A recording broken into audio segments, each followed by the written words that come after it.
Hello everyone, welcome back to another Doctor Who related video. Yes, today me and Luke will be diving in to the 7th Doctor era, where we'll be tier listing all of the 7th Doctor's era from season 24 to season 26 and the TV movie as well. But in this edition we're taking a look at his very first season.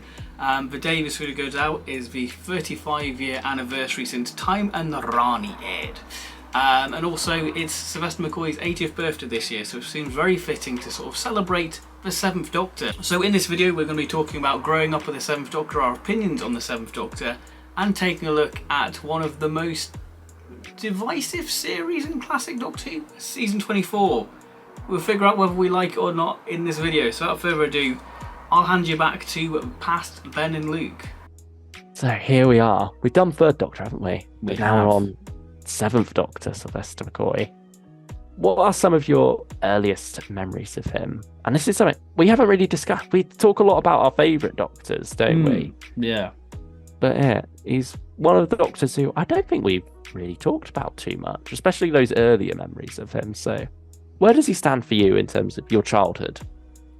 He was a Doctor I really liked as a kid. Remembrance of the Daleks was my first exposure to the 7th Doctor. And Yeah, same for me. I think must be same for a lot of people. I think that it's like the go-to start for the McCoy era. For all the right reasons. Yeah. You get a lot there. And I just think the pacing's just really snappy. But I was told at primary school, skip McCoy is rubbish. And it's interesting that the DVD line was kind of catered towards McCoy's good because they put out 25, 26 stories out. And I was always excited to get a McCoy DVD. I suppose sometimes it comes down to restoration, doesn't it? Perhaps. Yeah. Like they were easy because they were most recent. They were easier to make DVD ready, whereas something like Inferno takes a bit longer. And I think the story titles are quite tantalizing, like Ghostlight, Survival, Battlefield. There's something quite snappy, and you're just like, I want to experience that. And seeing, monsters like the Destroyer in the Creatures and Demon book, seeing the Hemovals in Villain and Monsters, and just going, I wonder what that is, and seeing like the little image of the 2 girls that got turned into vampires. It was just, there was something so tantalizing about being scared by this story. And Curse of Fenric is a scary story. Yeah, it is.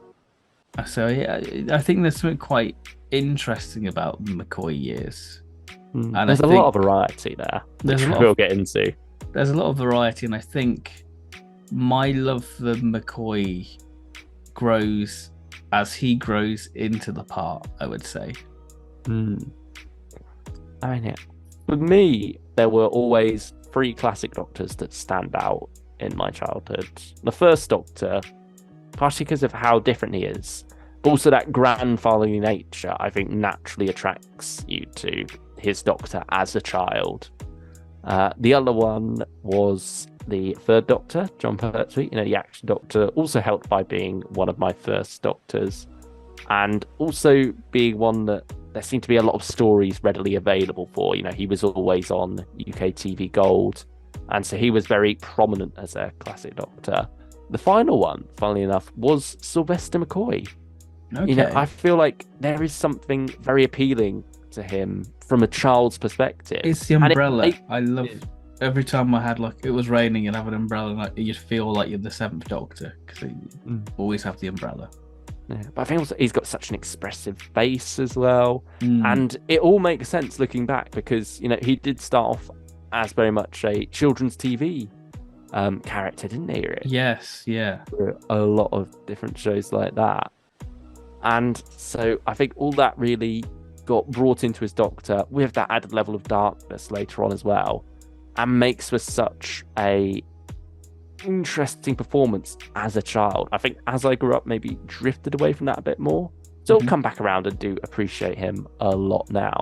But certainly as a child, he did stand out a lot among the classic Doctors to me.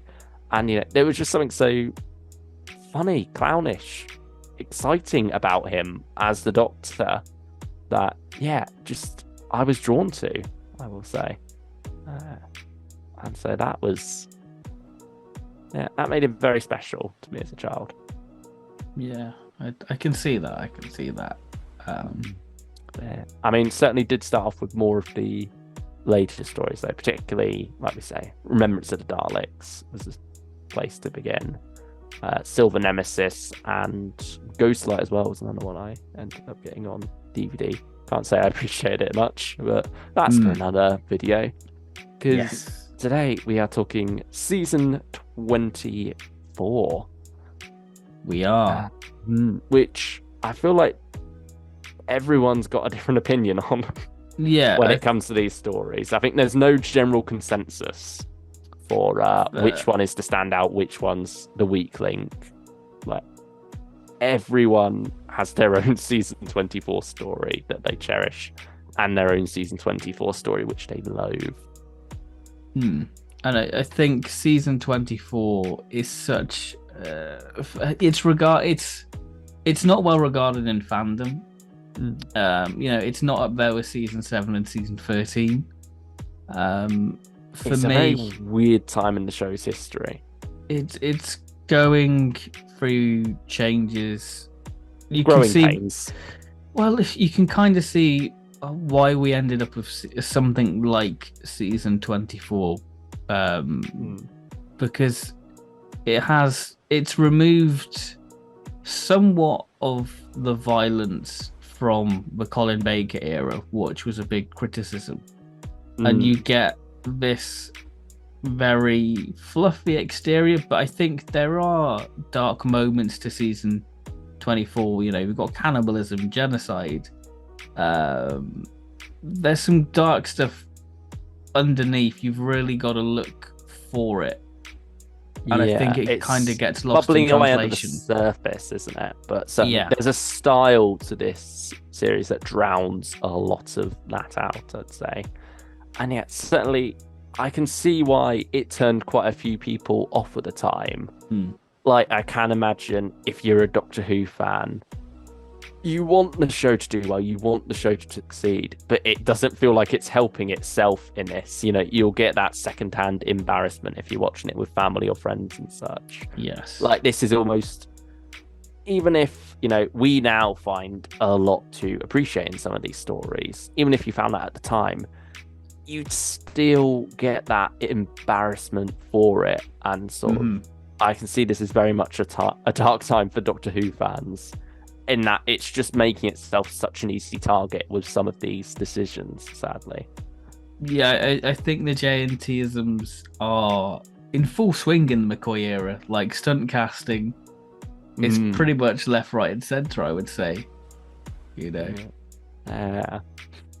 And I mean, it didn't get off to the greatest start in that, for time in the Rani, JNT was left with no script editor, no doctor, no script, and he was starting in like a month or something. So you can understand the reasons behind this series, and particularly that first story turning out the way it did. And I mean, if you want to hear some even more in-depth thoughts about time in the Rani, we did do the Regeneration Advent Calendar series, where we covered that in a video all by itself. But we'll give you a little bit here as well, as we stick it on the tier list. Speaking of the tier list, shall we reveal the tier list? Let's load it up. There we go. Here is the tier list. Nope. There we go. We've got 5 categories. Instead of stars, we're giving these stories spoons. Yes. Yeah, there we go. We missed the obvious ace pun. Sadly so. But there we go. So, time in the Rani. How do you feel? I'm just going to say right off the bat, we're saying that no, but there's no real sort of... Everyone's got their own favourite for season 24. I think this is my favourite of... Oh, really? Season. Yeah. You're going strong. I'm going... For me, it's downhill after all this, No. But this isn't my least favourite, but there's definitely 2 I prefer to this one. Okay. It's weird. It's a strong part 1. Yes. I think there's a lot to like there, but I don't think there's enough story for 4 parts. Yeah, I can agree with that. It struggles, particularly part 3 is very meh. Like, I love Kate O'Mara's performance in this, particularly when she's doing her Mel bit. Like, that is all very entertaining. And Sylvester's certainly off to a fun start. It's funny seeing like the mannerisms here that get dropped ever so quickly. Like that whole thing of him saying different well, actually, phrases. it's in Delta. I think Delta and the Bannerman's the last okay. time you get that, because he's still misquoting stuff. I think, obviously, Malcolm Cole had the time of the Rani script. That's probably a basis of this new Doctor, so hence why the misquotings and that. Yeah. But it's nowhere near as strong as it is here. Like, it's almost every 5 minutes. You'll get Tide of Time melts the snowman. You get it probably like maybe twice in a part, I would say, in Delta. Yeah, certainly it's something that was dropped quite quickly. I think wisely as well. I think it's sort of fine for a bit of post-regeneration trauma, but it's not really something that would have caught on, and evidently didn't. Yeah, I would say so. I mean, this really shows McCoy's clowning, I would say, ability. It a very physical performance. It shows down the stairs to touch. Yeah, it shows sort of the Charlie Chaplin, Buster Keaton-esque quality, which I think was pretty much dropped right after Dragonfire. I think Dragonfire is the last little bit of it. The cliffhanger, of course. The cliffhanger, and just McCoy being the only person who's actually thinking, we're on ice, so of course I'm going to slip and slide and clown around on that. But you do sort of get a comeback in Greater Show. Yeah, in a way that makes sense. Yeah, the story is catering for that, but you know, that's next episode's chat. Yeah, that's next week's to explore. So yeah, I mean, shall we go right in and choose the spot to put? Where would you put this? I want to go 3 spoons, because I think it's that sort of, as a kid I was really curious by it, just seeing McCoy in Colin's costume and it being one of the last post-regeneration stories I saw. I mean, a very different kind of regeneration story as well. Yeah, very different. Because of the unfortunate firing of Colin Baker. Yeah, and I like the score in it. So this is the thing. Yeah, I do like the McCoy music. This is what I've noticed is I'm a big fan of when the music incorporates the theme, like the 5 Doctors. Paradise Towers has got it. When it's like a nice little leitmotif almost. Yes, yeah. The way it's just there, slightly in the background. Yeah, McCoy era does that quite a few times, doesn't it? And it always feels slightly magical. No, that's what I call Kef. I think, yeah, it's good. It's all good stuff. I'll allow 3 spoons. Oh, good. Yeah, I think I'd go 2 personally. Okay. I think 3 is acceptable for Time in Rani. Now, remember my kindness, because we are coming to Paradise Towers, which is one I quite enjoy. You know, it's taking inspiration from High Rise quite clearly, isn't it? Yeah, I think Paradise Towers is trying to be high art, and Doctor is not the show to be doing that type of thing in, really. You get some high art in Doctor Who. I don't know if this quite lives up to that. There's some things holding it back. It feels like it's trying to be snobby for what it is. And you know, face value, it's got cannibal grannies and pecs and kangs, and you think this isn't the place to be doing this. I love exploring that world, building up this huge world in this small setting, though, having these different factions and everything, making sense of that in a way as to why these different tribes are the way they are thanks to this war that's happened. I mean, it's not something to think too much about, otherwise it does start to crumble a bit. But I like that there's that attempt there. Yeah. and I like that it serves like this microcosm of a bigger world, and I think there's a lot of fun characters within this as well. Like Chief Caretaker, I think that is a brilliant performance while he's the chief caretaker. Yes, when he becomes Gragnon. Yeah, that's when it So all well goes downhill a bit. No. Yeah, there is a wonderful interrogation scene with him and the Seventh Doctor. I love all that stuff with the handbook as well, where he's flouting manufacturing the system. escape through that. But then there's that wonderful scene where it starts with the Chief Caretaker twisting the lamp into his face, and just naturally, as the conversation flows, things shift round, and suddenly it's the Seventh Doctor in the interrogation chair pointing the light at the Chief Caretaker. Wonderfully done. There's so many great moments like that. That's all like a nice moment of physicality from the Seventh Doctor that isn't over the top. I think that's our first glimpse of the McCoy. The dark McCoy. Yeah, I think it's the first sort of glimpse of the McCoy you probably associate. Really, the chess player, you know. Yeah, it's sort of hinting at what's to come, really, isn't it? So yeah, I love all that. The cleaners maybe a bit naff design wise, but yeah, I think there is something quite scary about that concept, though, particularly when it's grabbing the resis from the disposal chute. Yeah, there's something quite macabre about that, especially see him rolling along and just having a foot poking out the end. It's sort of black comedy, isn't it? It's sort of gallows humor in a way, I would say. Yeah, but you sort of laugh at it. But a cannibal granny's been eaten, and there she is being taken away. I mean, I feel like it would be quite scary for a child, though. Oh yeah, it would be scary. It would be scary. I think especially like the more sanitized surroundings as well. The fact that they're quite clinical, I would say, yeah, compared to the actual run-down building of Paradise Towers. Yeah, like a lot of that scenery, because it is taking this high-rise, you know, this place that you don't necessarily associate with horror, and throwing horror into that, having it be on your doorstep. I think that adds a certain twisted level of horror that gets kids more. Yeah, sometimes.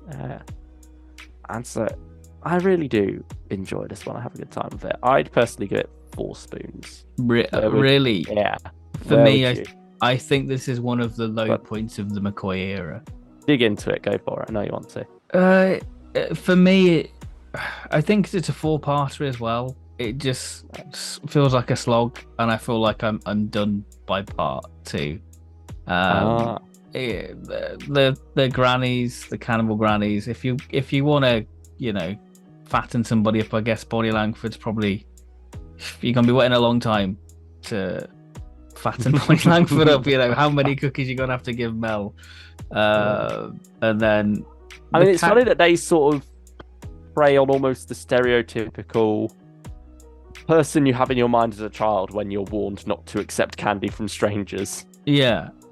That's sort of like what you imagine would be coming for you. Yeah. And... Obviously, the truth is even more terrifying, but yeah, it's funny that sort of plays on your mind a bit there. Yeah, for me, I just don't. I can't love it. No matter how many times I watch it, it does nothing for me. And it's funny you mention a length, because I think it does well at 4 parts. I think it would feel wrong to cut it down to 3. But I will say it's one of those ones where I can take or leave the extended version. Okay. Like, usually for these, particularly the next one we're going to get onto, I think the extended version they've come out with for the collection Blu-rays improves things incredibly. But with this, there's like some scenes work quite well, and then you've got these odd times where we're just repeating Seventh Doctor gets trapped in a corridor between 2 cleaners and somehow manufactures a contrived escape. Like, there's sort of scenes like that were deleted, which makes sense. We only need that to happen once. And so, yeah. I think, for me, it's one where I can take or leave the extended version. I think the original broadcast version is fine the way it is. Hmm. So, where would you put it if you had the? Maybe 1 or 2 spoons. Should we compromise at 3? Yeah, because you let me have time. Yeah. I'll be fair. Shoulder to shoulder. Yeah. No. This is one you really liked as a child, isn't it? Shangri-La. Yeah, Delta and the Bannerman. Yeah. This is Doctor Who at its most balls to the wall crazy. I love it for it. I think this is the thing. It's got such energy. It's got energy and it introduces the set pieces. I think the McCoy era is really good at action set pieces. You sort of, this is our first sort of glimpse at it, you know? All done on location. Mm-hmm. Yeah. Whereas Dragonfire was sort of paired with this production wise, isn't it? Where that's sort of done in studio. And then you got your 2 4-parters, which are done as a mix of both. Yeah. So there's something special about it in that sense. That it is all out in the real world. Yeah. And this sort of rather sort of janky holiday camp in Wales, which is, you know, quite, I guess, charming, because I guess you can relate to going to like Butlins and being into like that type of place, really. Yeah. I love the 7th Doctor. I love part 1 with the 7th Doctor at that get to know you do. Yeah. With all that going on. And yeah, I mean, it's the longest extended episode of season 24, I think, where it's about half an hour, part 1 is, when you get the extended version. And it does add quite a bit. There are still some odd things that are still missing, though. Like, you've got Billy and the Queen meeting. That's one of the weaker elements. Yeah. Where you've got Billy stealing the drugs. And you're like, why, mate? You know, come on. Like, I thought that love story would be expanded upon in the extended version. I thought, okay, we've got extra 5 minutes here. This is something that feels very weirdly cut. Surely there must have been something missing there. But no, that all still is taking place off screen for the most part. So yeah, that's certainly one of the weaker elements of the story. But I love the heart it has as well. I just can't help but it's a really summer get a holiday beaming smile on my face when you hear "Here's to the future." Yeah. The music's good for it. The Bannermen, when they're used well, they're great. When you've got them using like their tongues, that's quite scary. But they only do it like once or twice within the story. Right. When you got that scene where Gavrok's just eating a raw piece of meat. Again, I think this is where you start to see the genesis of there's something more to this Doctor. Standoff. You know, and you get it in Remembrance and Happiness Patrol as well. But I think, you know, Paradise Towers and Delta is when you start to get, because I don't think you get a scene in Dragonfire like that, really. But I would say for me the weakest part is probably the Americans with the satellite. They're sort of very much a C or D plot, aren't they? Yeah, but I can't help but love them. I love that it's just gone, we've got all this going on. Why don't we throw one extra bit in there as well, just for the extra craziness? It does one of the Cardinals' acting sins of, like, the phone doesn't even ring, but the American picks it up and you're like, the phone's not even ringing, my guy, you know. It's yeah, but then you've got that brilliant joke of we're in Wales, in England. Yeah. It's brilliant I don't stuff. know.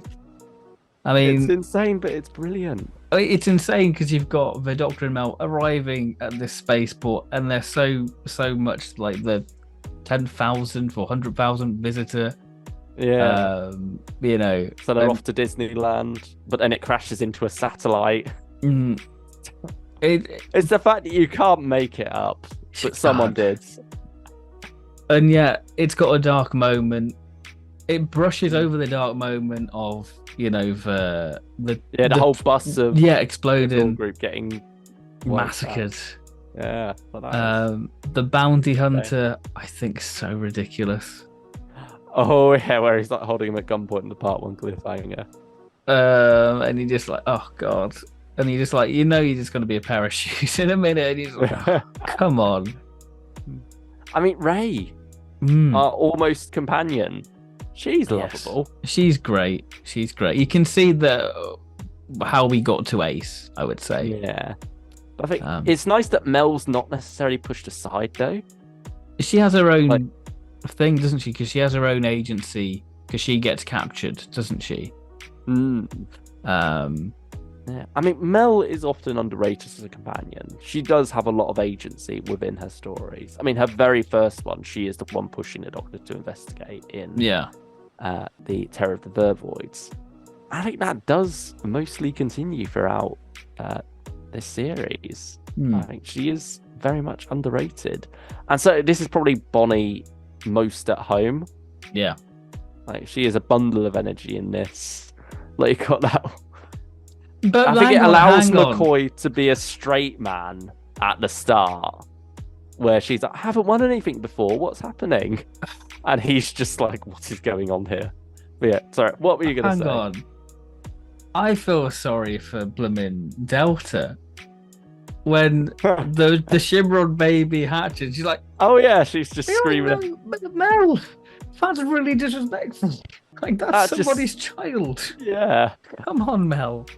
That just feels weirdly forced for a cliffhanger. Yeah, and you're like, and he didn't even need it because the Doctor's getting held at gunpoint anyway. Exactly. It's just so, I don't know. Yeah, that thing is a bit odd. Yeah, and it's funny because you don't even get the reaction to it as a resolution to the cliffhanger. You just get her apologizing a little bit later. Like, you don't get the explanation of, this is my child, stop screaming. Yeah. It's just, oh, I'm sorry I acted like that. I was just a bit shocked. You're in Doctor Who, love. Yeah. You know? There's going to be some weird aliens going on. I mean, getting to see that child grow up across the story as well. Yeah. You got that random character with his honey. Oh, Gronwy. Do you think he's the curator or the Doctor? Because I think there's something quite Time Lordy about it. Yeah. He's just a magical old man, isn't he? I feel a bit sorry for the poor bugger that all his honey just gets sort of wiped out. I'm glad he got the final shot of the story. I think he deserved it, that little smile, that little nod and wink. He's sort of like the old woman in Barbie. Yeah, Ruth. Yeah. That's his purpose. Literally, his job is he's like honey, bees. It feels like he doesn't have much of a place in the story, but you remove him and you remove this story's heart. You gut it. Yeah, you do. It almost feels a bit Sarah Jane Adventure-esque when you've got the sort of using the bees to attack the Bannermen. There's something quite CBBC about it. I feel like a lot of McCoy has a CBBC vibe to it. Maybe it's like that midweek slot as well. The fact that we know that subconsciously leans into it. Yeah. The way it's done. Yeah. I mean, 4 spoons. I would. You know what? I'd agree. Actually. There we have it. I had such a I think that's the one I've been most surprised by on this rewatching season 24. Because I tried rewatching it a few years ago, I didn't really like it, but rewatching it now, I'm just like, you know what? It's just fun. Did you go for the extended version? No, I went for the regular version of it. Still got that treat to come then. Yeah, I have. It's worth it. Yeah, I think it. Like I said, it doesn't fix all the issues, but there are still some weird things that feel missing, I suppose. Like, this almost feels like it should have been a 4-parter. Yeah. But at the same, I love the energy that it has as a 3-parter. It's just, you can't help but love it. Yeah. It's like, even through its flaws, it's too cute to put down too much. Yeah. So, perhaps on the other end of the spectrum now, we have Dragonfire. And I mean, I'm sure there are lots of people out there who have a strong distaste for Delta and the Bannerman and like Dragonfire a lot. I'm definitely not one of them. Dragonfire is my least favourite of this series. I used to rate this one quite highly, and now on this rewatch, I'm kind of, I've soured on it, really. I think there's some good stuff to it, but I think Ace's introduction is strong. Yeah, but I think the thing what annoys me of Ace within this is they're really trying to make her name a gimmick. She's going Ace, hey, like shut up, we get it, you are Ace. You're like, it just becomes really annoying. I mean, it's a bit similar to what McCoy has going on in Time in Rani, in that it's stuff that's very quickly toned down and forgotten about. Yeah. I think it's also just that Ace doesn't quite feel right in a season 24 setting. Yes. Yeah. She does feel weirdly out of place here. It's sort of odd watching her alongside Glitz and Mel. I mean, Glitz is back. He's a recurring character who forgets a recurring character. Yeah, and I love how he just accepts that, oh, he's a doctor now. But it helps that Mel's there as well. Yeah. Because you do have the same companion as a little bridge there to that. Yeah. I think there are some features that are a bit far-fetched, a bit like Kane's mercenaries, which don't really seem like mercenaries at all, really. I mean, you got that weird male-female double act for the first 2 episodes, don't you? Yeah. Who then try and betray him. And in sort of a side plot that feels like it's not going anywhere. And then you get another double act for the 3rd episode out of nowhere. What? Functionally, they're serving the same purpose in the story, but you also wanted to add this betrayal subplot that goes nowhere. Yeah. And you still get to the same result anyway. Yeah. You've got twice the amount of characters for half the reward. Exactly. And there's some nice bits of horror when you have one of the mercenaries chasing Ace and Mel, and Mel does the classic companion thing, falls over, and they have to sort of hide under a stairwell. Yeah, and you're like, oh, we've been here, done that. And you kind of expect there to be a jump scare with like just the bam of like one of them, but no, it doesn't happen. It feels very video gamey, very adventure games like the Cyber Slave type thing you'd get in Blood of a Cyberman. Yeah. You sort of get your moments of intense music as it spotted you. Yeah. And then it's all over. Scuttle away. Speaking of horror, you've got your Raiders of the Lost Ark sequence at the end. That's done very well. Melting. Yeah, that's effective stuff. Kane as a villain, he feels very Hinchcliffe inspired, but the execution feels more Graham Williams, I would say. I could see that. I like the performance, but yeah, I don't feel like it goes anywhere within the story. And it also feels very new series-esque, with the twist of his character that he's actually this criminal, and he's been put there on like exile. Yeah, I think a lot of the sets don't really work. Yeah, they feel very fake.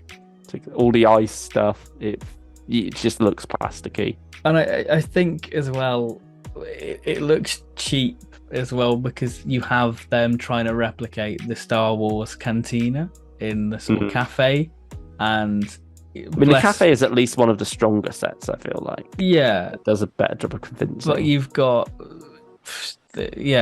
I know that sort of retro sci-fi sort of come back in with like Mando and stuff, but there's a cheapness to 80s Doctor Who aliens, and when it tries to make people look alien, you know that it's a fabrication, and you kind of get lost in that going, that's a mask, isn't it? And it doesn't quite work for me.